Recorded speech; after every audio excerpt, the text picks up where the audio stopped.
And again, this is probably the least controversial. But the question then becomes, is the unborn a living thing that is part of the mother's body? Or is it a separate individual being that just happens to reside inside the mother? Well, I believe that the evidence from science of embryology shows that the unborn is a separate individual being distinct from its mother.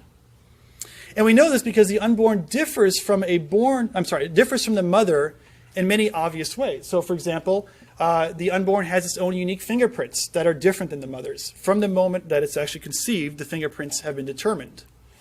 The unborn also has its own DNA, its own genetic fingerprint, meaning, if you were to evaluate the DNA of the unborn, it would be different than that of the mother's.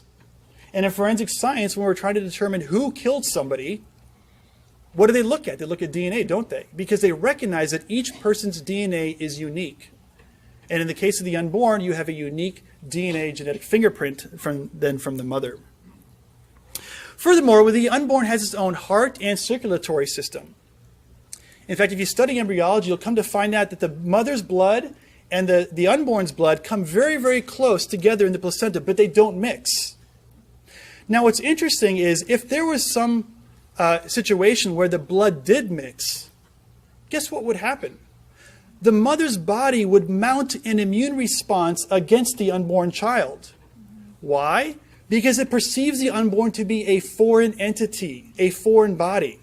And the fact that the mother's body would mount an immune response against the unborn child is evidence that the mother's body perceives it to be a different body than hers. If it was her own body, it wouldn't mount an immune response against it.